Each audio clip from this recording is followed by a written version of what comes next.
Hello दोस्तों। चलिए हम अपने मौलिक अधिकार की सीरीज़ को आगे बढ़ाते हैं। सबसे पहले हम रिकैप करते हैं हमने क्या क्या पढ़ लिया मौलिक अधिकार में। तो हमने आर्टिकल 12 से लेकर के आर्टिकल 19 तक हमने कंप्लीट कर लिया है। बट आज हम क्या करेंगे, अनुच्छेद 19 से रिलेटेड जितने भी केस हैं उसको डिस्कस करेंगे।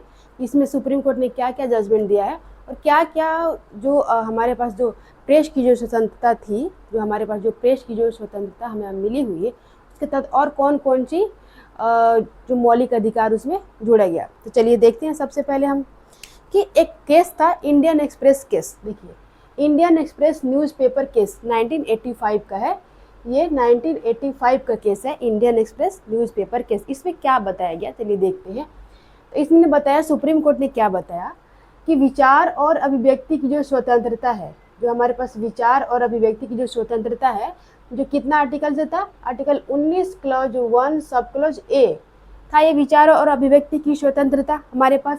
तो इसी के तहत जो प्रेस की स्वतंत्रता है, इसी के तहत जो प्रेस की जो स्वतंत्रता है ये भी क्या है, एक मौलिक अधिकार है। प्रेस की जो स्वतंत्रता है ये भी क्या है, एक मौलिक अधिकार है।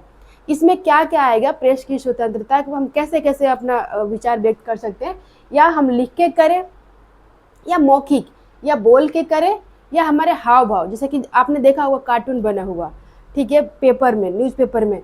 और जो मौखिक, जो कि बहुत सारे बुलाए जाते हैं लोगों को, एक साथ डिस्कस किया जाता है बहुत सारे थीम पे, बहुत सारे न्यूज़ को डिस्कस करते हैं लोग। तो ये सारे मौखिक हो गए, चाहे हम मौखिक करें या हाव भाव से करें या हम लिख के करें, ये तीनों हमारा क्या है, मौलिक अधिकार है। ये इंडियन एक्सप्रेस न्यूज़पेपर केस 1986 में सुप्रीम कोर्ट ने जजमेंट दिया कि ये भी क्या है, एक मौलिक अधिकार है। ठीक है, कौन से अनुच्छेद के तहत, तो अनुच्छेद 19 क्लॉज 1 सब क्लॉज ए के तहत। बस इतना ध्यान रखना है कि ये भी जो अधिकार है, जो एक्सप्रेस की जो स्वतंत्रता, जो इंडियन एक्सप्रेस में जो आया केस कि हमारे पास जो प्रेस की जो स्वतंत्रता है ये भी असीमित नहीं है, ये भी सीमित है। ठीक है, जिस तरह से हमने पढ़ा था कि अनुच्छेद 19 क्लॉज 1 सब क्लॉज ए में क्या था, 8 सीमाएं थी, हमने पढ़ा था। उसी तरह इसमें भी असीमित नहीं है, ये भी सीमित है, इसमें भी 8 सीमाएं लगेंगी। आपने देखा होगा कई बार कि कहीं पे कुछ हो गया, बड़ा कांड हो गया, वहाँ पे जो न्यूज़पेपर वाले को, मीडिया को जाने से रोक दिया जाता है।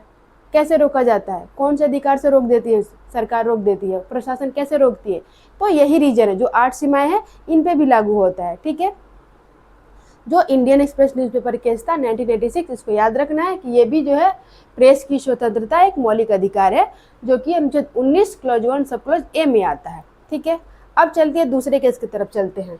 इंटरनेट मौलिक अधिकार के रूप में, क्या इंटरनेट एक मौलिक अधिकार है, तो बिल्कुल है। तो ये देखिए कब बताया गया, सुप्रीम कोर्ट ने कब माना कि इंटरनेट का अधिकार भी एक मौलिक अधिकार है।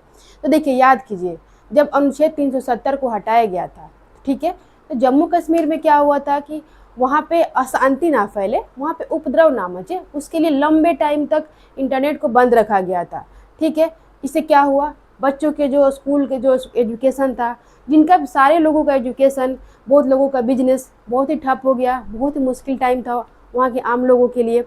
तब जाके एक गुलाम नबी आज़ाद केस 2020 हुआ, उसमें सुप्रीम कोर्ट में वो लेके गए गुलाम नबी आज़ाद, जिसमें सुप्रीम कोर्ट ने बताया कि जो इंटरनेट का अधिकार है वो भी एक मौलिक अधिकार है।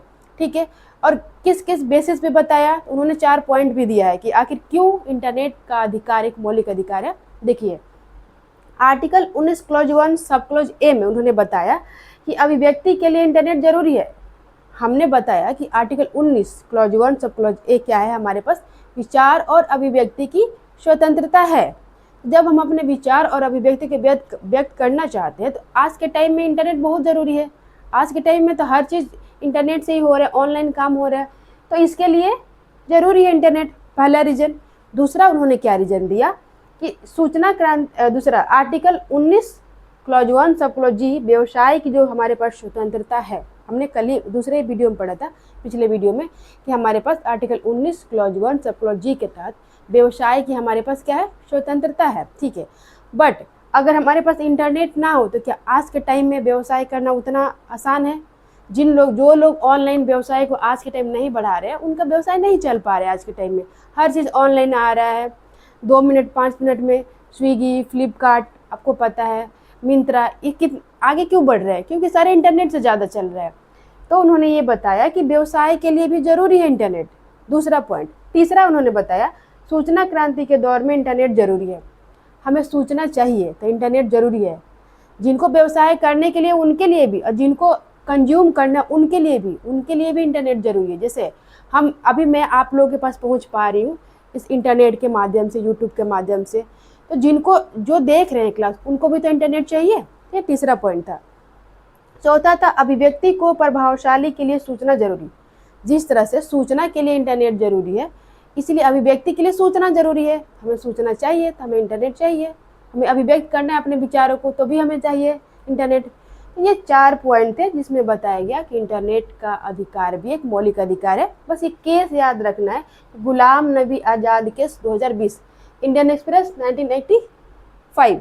ठीक है, अब चलते हैं नेक्स्ट केस की ओर। चलिए, नवीन जिंदल केस 2004 में आया था एक। इसमें क्या बताया था सुप्रीम कोर्ट ने कि जो अभिव्यक्ति की स्वतंत्रता के अंतर्गत राष्ट्र ध्वज, अभिव्यक्ति की स्वतंत्रता कौन है, तो ये भी आएगा आपको अनुच्छेद 19 क्लॉज 1 सब क्लॉज ए, इसी में आएगा जो राष्ट्र ध्वज फहराना भी मौलिक अधिकार है। आज के टाइम हम अपने सभी छत पर झंडा फहराते हैं, राष्ट्र ध्वज फहराते हैं। एक कब अधिकार मिला था, कौन से केस में मिला था, कौन से आर्टिकल से मिला हुआ है, तो आर्टिकल है हमारा अनुच्छेद 19 क्लॉज 1 सब क्लॉज ए, जो कि विचार और अभिव्यक्ति की स्वतंत्रता है, उसके तहत हमें मिला है। झंडा फहराने के जो हमें अधिकार मिला है वो भी एक मौलिक अधिकार है हमारे पास। ठीक है, और ये कौन से केस में आया, तो नवीन जिंदल केस 2004, नवीन जिंदल केस 2004, ये हमें ध्यान रखना है। ठीक है, क्या एक मौलिक अधिकार है। अब नेक्स्ट चलिए, इमैनुअल केस 1986, इसमें क्या आया हमारे पास, इमैनुअल केस 1986 क्या है कि अभिव्यक्ति की स्वतंत्रता के तहत मौन रहने का अधिकार भी मौलिक अधिकार है। अब देखिए, हमें बोलने का मन है हम बोलेंगे, हमें चुप रहने का मन है हम चुप रहेंगे। तो ये कौन से अनुच्छेद के तहत हमें मिला है, मौन रहने का अधिकार भी एक मौलिक अधिकार है, तो ये भी हमें मिला है अनुच्छेद 19 क्लॉज 1 सब क्लॉज ए के तहत। सुप्रीम कोर्ट ने क्या दिया है कि मौन रहने का अधिकार भी एक हमारे पास मौलिक अधिकार है। तो ये था इमैनुअल केस 1986 का जजमेंट सुप्रीम कोर्ट का। ठीक है, तो देखिए हमने अनुच्छेद 19 को कंप्लीट कर लिया है, जिसमें 6 मौलिक अधिकार थे हमारे पास। अब क्या हम करेंगे, नेक्स्ट वीडियो में पढ़ेंगे अनुच्छेद 20 को। ठीक है, अगर आपको ये वीडियो अच्छा लगा तो कमेंट करके ज़रूर बताइएगा, और इसी तरह आप मेरे वीडियो को फॉलो करते रहिए। आपको नेक्स्ट वीडियो और उससे आने वाले वीडियोज़ में पूरा पॉलिटी कवर हो जाएगा। चलिए, धन्यवाद।